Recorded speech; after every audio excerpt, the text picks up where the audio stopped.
Kuungudza kwaJeremia chitsauko chokutanga. Kumuguta zvamusisina vanhu, iro rakanga rizere navanhu zvarangova sechirikadzi, iro rakanga riri guru pakati pendudzi, iro rakanga riri mambokadzi pakati penyika, zvino rava nhapwa, rinochema zvikuru usiku. Misodzi iri pamatama aro, pakati pavadiwa varo vose hakuna anorivaraidza. Shamwari dzaro dzose dzarimukira dzava vavengi varo. Shure kwokutambudzika nokushanda zvakaomarara, Judha akaenda kuutapwa, anogara pakati pendudzi, haawani nzvimbo yokuzorora. Vose vaimudzinganisa vakamubata ari pakati pokutambudzika kwake. Nzira dzinoenda kuZioni dzinochema, nokuti hakuna anouya kumitambo yaro yakatarwa. Masuo aro ose haasisina vanhu. Vaprista varo vanogomera, varandakadzi varo vanochema, uye iro riri pakurwadziwa kukuru. Vavengi varo ndivo vava vatongi varo, vavengi varo vagere zvakanaka. Jehovha akarivigira kutambudzika nokuda kwezvivi zvaro zvizhinji. Vana varo vakaenda kuutapwa, vava nhapwa pamberi pavavengi.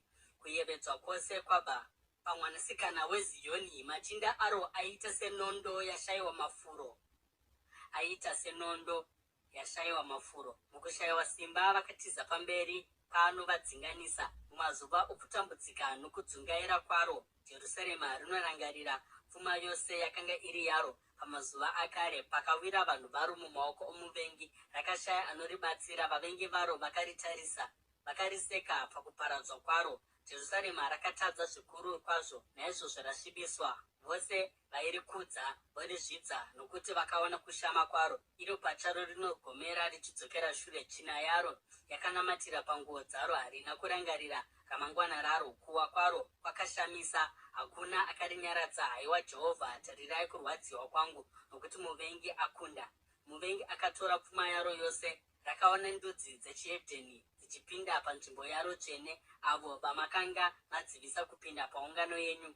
Vanhu varo vose vanogomera pavanotsvaka chingwa, vanotsinhanisa pfuma yavo nezvokudya kuti vazviraramise. Tarirai imi Jehovha, uye murangarire, nokuti ndava akazvidzwa. Hamuna hanya here, imi mose munopfuura? Tarirai pose pose muone pano kutambudzika sokutambudzika kwangu here, kwakaiswa pamusoro pangu, kwakauyiswa naJehovha pamusoro pangu pazuva rokutsamwa kwake kunotyisa. Akatuma moto kubva kumusoro-soro, akautumira mumapfupa angu. Akateya makumbo angu nomumbure, uye akandidzosera shure. Akandisiya ndisina chinhu, ndikapera simba zuva rose. Zvivi zvangu zvasungwa zvikaitwa joko, namaoko ake zvakarukirwa pamwe chete. Zvauya pamutsipa wangu, uye Ishe apedza simba rangu. Akandiisa mumaoko avanhu vandisingagoni kukunda. Ishe akaramba mhare dzose dziri pakati pangu. Akakokera hondo kuzondirwisa, kuzopwanya majaya angu. Ishe akatsika-tsika Mhandara, mwanasikana waJudha, muchisviniro chake chewaini. Ndokusaka ndichichema, uye maziso angu achiyerera misodzi. Hapana ari pedyo kuti andinyaradze, hakuna anovandudza mweya wangu. Vana vangu vari kutambudzika nokuti muvengi akunda. Zioni rinotambanudza maoko aro, asi hakuna munhu anorinyaradza. Jehovha akaisa chirevo pamusoro paJakobho, kuti vavakidzani vake vave vavengi vake. Jerusarema richava chinhu chisina kunatswa pakati pavo. Jehovha akarurama, asi ini ndakamukira murayiro wake. Inzwai imi vanhu mose, onai kutambudzika kwangu. Majaya angu navarandakadzi vangu vakaenda kuutapwa. Ndakadana kushamwari dzangu, asi vakandipandukira. Vaprista vangu navakuru vangu vakafira muguta, pavakanga vachitsvaka zvokudya kuti vazviraramise. Tarirai imi Jehovha, kutambudzika kwangu. Ndiri kurwadziwa mukati mangu, uye ndakakanganisika mumwoyo mangu, nokuti ndakakumukirai zvikuru. Kunze munondo unondiurayira hama, mukati munongova norufu. Vanhu vakanzwa kugomera kwangu, asi hakuna anondinyaradza. Vavengi vangu vose vakanzwa kutambura kwangu, vanofara nezvamakaita. Dai mauyisa henyu zuva ramakazivisa kuti vagofanana nemi. Zvakaipa zvavo zvose ngazviuye pamberi penyu, muvaitire sezvamakaita kwandiri. Nokuda kwezvivi zvangu zvose, kugomera kwangu kwawanda, uye mwoyo wangu wapera simba. Kuungudza kwaJeremia chitsauko chechipiri. Ishe akafukidza sei mwanasikana weZioni negore rokutsamwa kwake. Akapotsera pasi kubwinya kweIsraeri kubva kudenga kusvika panyika. Haana kurangarira chitsiko chetsoka dzake pazuva rokutsamwa kwake. Ishe akamedza ugaro hwose hwaJakobho, akasavanzwira tsitsi. Pakutsamwa kwake akakoromorera pasi nhare dzomwanasikana weJudha. Akawirisa pasi umambo hwake namachinda awo mukunyadziswa. Mukutsamwa kwake kunotyisa akagura nyanga dzose dzaIsraeri. Akadzosa ruoko rwake rworudyi pakasvika muvengi, akapisa muna Jakobho somurazvo womoto unoparadza zvose zviri kumativi ose. Akawembura uta hwake somuvengi, ruoko rwake rworudyi rwagadzirira somuvengi. Akauraya vose vaifadza kuona. Akadurura hasha dzake semoto patende romwanasikana weZioni. Ishe akafanana nomuvengi, akamedza Israeri, akamedza mizinda yake yose uye akaparadza mhare dzake. Akawedzera kuchema nokuungudza kumwanasikana weJudha.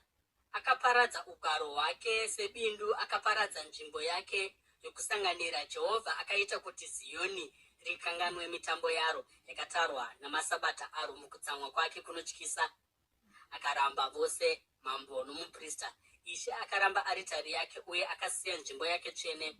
Akaisa mumaoko omuvengi masvingo emizinda yake. Vakaita ruzha mumba maJehovha sapazuva romutambo wakatarwa. Jehovha akafunga kuparadza rusvingo rwakakomberedza mwanasikana weZioni. Akatambanudza rwodzi rwokuyera uye haana kudzosa ruoko rwake pakuparadza. Akaita kuti mevhi namasvingo zviungudze, zvose zvakaparara pamwe chete. Masuo aro anyura muvhu. Akavhuna mazariro aro ndokuparadza mambo waro namachinda aro. Vakaenda kuutapwa pakati pendudzi. Murayiro hapachina uye vaprofita varo havachawanizve zviratidzo zvinobva kuna Jehovha. Vakuru vomwanasikana weZioni vagere pasi panyerere. Vamwaya guruva pamisoro yavo ndokupfeka masaga. Vakadzi vechidiki veJerusarema vakotamisa misoro yavo pasi. Meso angu aneta nokuchema, ndiri kurwadziwa mukati mangu. Mwoyo wangu wadururirwa pasi nokuti vanhu vangu vaparadzwa, nokuti vana navacheche voziya munzira dzomuguta. Vanoti kuna vana mai vavo, zvokudya newaini zviripiko? Pavanoziya somurume akuvadzwa munzira dzomuguta, panodururwa upenyu hwavo mumaoko avana mai vavo. Ndingareveiko pamusoro pako? Ndingakuenzanisa neiko, iwe mwanasikana weJerusarema? Ndingakufananidze neiko kuti zvimwe ndikunyaradze, iwe mhandara mwanasikana weZioni? Vanga rako rakadzika segungwa, ndianiko achakuporesa? Zviratidzo zvavaprofita vako zvakanga zviri zvenhema uye zvisina maturo. Havana kubudisa zvivi zvako pachena kuti vabvise kutapwa kwako. Zvirevo zvavakakupa zvakanga zviri zvenhema uye zvaitsausa. Vose vanopfuura nepauri vacharova maoko vachikuseka. Vanoseka uye vanodzungudza misoro yavo pamusoro pemhandara yeJerusarema vachiti, ko, ndiro here guta rainzi kukwana kworunako, mufaro wenyika yose?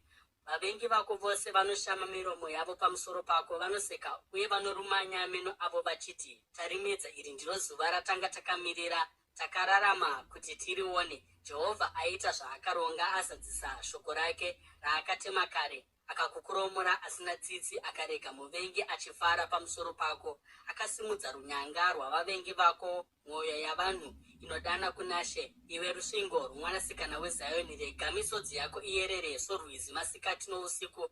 Usazvipa zororo, meso ako asazorora. Simuka, danidzira usiku panotanga varindi vousiku. Durura mwoyo wako semvura pamberi paShe. Simudzira maoko ako kwaari nokuda kwoupenyu hwavana vako vanoziya nenzara pamavambo enzira dzose. Tarirai imi Jehovha, murangarire kuti ndiani wamakamboitira zvakadai. Ko, vakadzi vanofanira kudya vana vavo, ivo vana vavakarera here? Ko, vaprista navaprofita vangaurayirwa munzvimbo tsvene yaShe here? Majaya navatana vavata pamwe chete muguruva romunzira. Majaya angu navarandakadzi vangu vaurayiwa nomunondo. Makavauraya pazuva rokutsamwa kwenyu, makavabaya musina tsitsi. Sokukokera kwamunoita zuva romutambo, saizvozvo makandikokera kutyisa kumativi ose.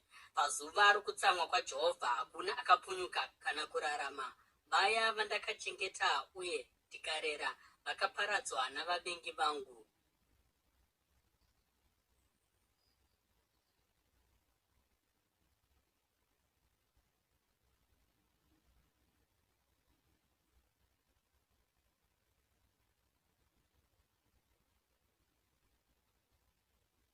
Kuungudza kwaJeremia, chitsauko chechitatu.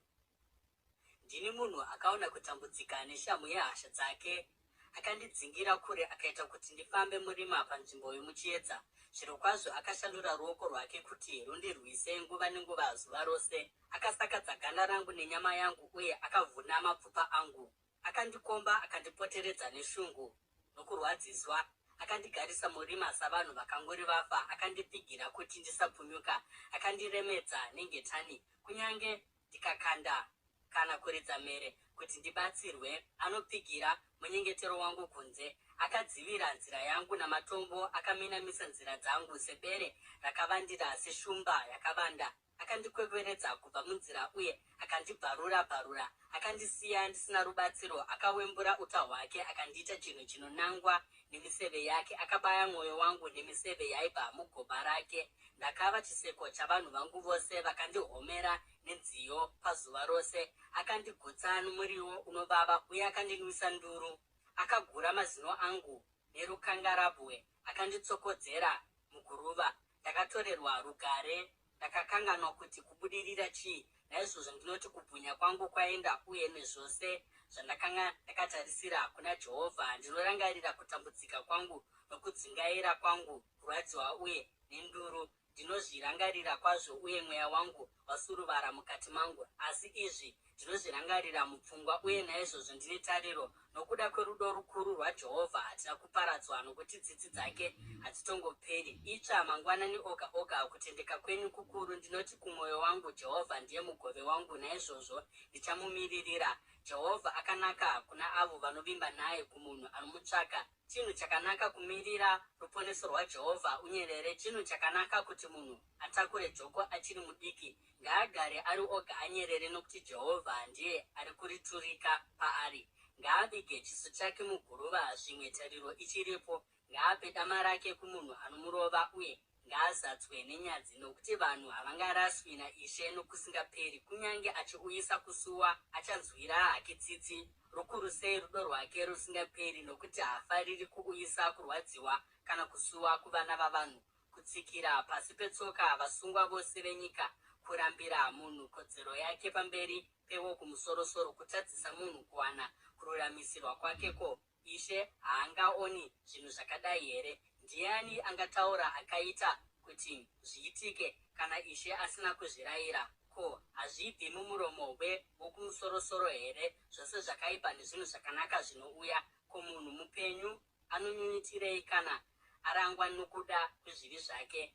Ngatinzverei nzira dzedu uye ngatidziedzei uye ngatidzokerei kuna Jehovha. Ngatitsimudzei mwoyo yedu mumaoko edu kuna Mwari ari kudenga, tigoti takatadza uye takakumukirai uye imi hamuna kukanganwira. Makazvifukidza nokutsamwa mukadzingana nesu. Makauraya musinganzwiri ngoni. Makazvifukidza negore kuti kurege kuva nomunyengetero ungasvikako. Makatiita marara netsvina pakati pendudzi. Vavengi vedu vose vakashama miromo yavo kwazvo kuti vatituke. Takawirwa nokutya uye takateyiwa nehunza. Kuparara nokuparadzwa kukuru. Hova dzemisodzi dzinoyerera kubva mumaziso angu, nokuti vanhu vangu vaparadzwa. Meso angu acharamba achiyerera misodzi pasina zvinoyamura, kusvikira Jehovha aringira pasi kubva kudenga akaona. Zvandinoona zvinochemedza mweya wangu nokuda kwavakadzi vose veguta rangu, avo vakanga vari vavengi vangu ini ndisina mhaka. Vakandivhima seshiri. Vakaedza kundiuraya mugomba uye vakapotsera matombo kwandiri. Mvura zhinji yakafukidza musoro wangu uye ndakafunga kuti ndava pedyo nokufa. Ndakadana zita renyu, imi Jehovha, ndiri mugomba rakadzika. Makanzwa kukumbira kwangu. Regai kudzivira nzeve dzenyu pandinochemera rubatsiro. Makaswedera pedyo pandakakudanai mukati, usatya. Haiwa Ishe, makandireverera mhaka yangu. Makadzikinura upenyu hwangu. Makaona imi Jehovha zvakaipa zvandakaitirwa. Nditongerei mhaka yangu. Makaona udzamu hwokutsva kwavo, idzo rangano dzavo dzose pamusoro pangu. Haiwa Jehovha, makanzwa kutuka kwavo, idzo rangano dzavo dzose pamusoro pangu. Dzinozevezerwa nokundurumwa navavengi vangu pamusoro pangu zuva rose. Tarirai kwavari vakagara kana kumira, vanondituka nenziyo dzavo. Varipidzirei zvavakafanira imi Jehovha, zvakaitwa namaoko avo. Isai chidziro pamwoyo yavo uye kutuka kwenyu ngakuve pamusoro pavo. Vadzinganisei makatsamwa, muvaparadze vabve pasi pamatenga aJehovha.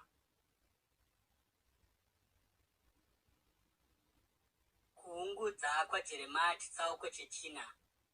Haiwa, goridhe rasviba sei, goridhe rakaisvonaka harichabwinyi sei, matombo matsvene aparadzirwa kumusoro kwenzira imwe neimwe. Haiwa, vanakomana vanokosha veZioni, kare vaimbokodzera chiyero chavo chegoridhe, zvino voonekwa sehari dzevhu, iro basa ramaoko omuumbi wehari.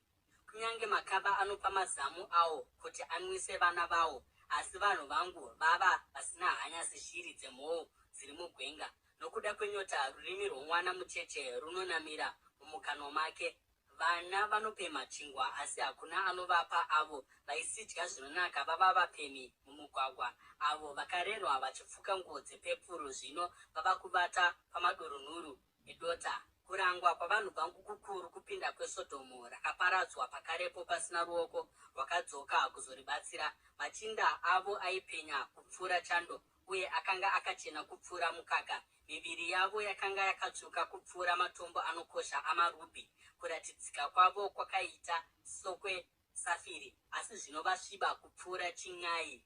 Hapana angavaziva mumigwagwa. Ganda ravo ranamira pamapfupa avo, raoma zvokufanana nedanda. Avo vakaurayiwa nomunondo vari nani pane avo vanourayiwa nenzara. Vabayiwa nenzara vaonda kwazvo nokuda kwokushayiwa zvokudya zvinobva muminda. Namaoko avo vakadzi vaiva nomwoyo munyoro vakabika vana vavo, vakava zvokudya zvavo pakaparadzwa vanhu vangu. Jehovha akaratidza kutsamwa kwake kwose, akadurura hasha dzake dzinotyisa. Akabatidza moto paZioni, akapisa nheyo dzaro. Madzimambo enyika haana kutenda, kunyange navanhu vose vagere panyika, kuti vavengi vangapinda pamasuo eJerusarema. Zvakaitika nokuda kwezvivi zvavaprofita varo, uye nokuda kwezvakaipa zvavaprista varo, vakateura ropa ravakarurama mukati maro. Vanodzungaira munzira dzaro samapofu, vakasvibiswa neropa zvokuti hapana angada kubata nguo dzavo. Vanhu vanodanidzira kwavari vachiti, ibvai, hamuna kuchena, ibvai, ibvai, musatibata. Panguva yokutiza nokudzungaira kwavo, vanhu pakati pendudzi vanoti, havangarambi vachigara pano. Kutsamwa kwaJehovha kwavaparadzira, havachavachengetedza. Havana kukudza uprista, uye havana kuremekedza vakuru. Meso edu oonera madzerere, tichitarisira rubatsiro rusingauyi. Tiri pashongwe dzedu, takatarisira rudzi rwaizotiponesa. Vanhu vakatitevera kwose kwatakaenda, zvokuti takatadza kufamba munzira dzedu chaidzo. Magumo edu akanga ava pedyo, mazuva edu apera, nokuti magumo akanga asvika. Vaitidzinganisa vaimhanya kupfuura makondo okudenga, vakatidzinganisa napamusoro pamakomo, uye vakatigaririra murenje. Muzodziwa waJehovha, iye mweya wedu wokufema chaiwo, akanga abatwa mumisungo yavo. Takafunga kuti mumumvuri wake taizorarama pakati pendudzi. Pembera ufare, iwe mwanasikana weEdhomu, iwe unogara munyika yeUzi. Asi newewo uchapiwa mukombe uyu, uchadhakwa uye uchazvibvisa nguo. Iwe mwanasikana weZioni, kurangwa kwako kuchaguma, asi iwe mwanasikana weEdhomu acharanga chivi chako agoratidza kuipa kwako.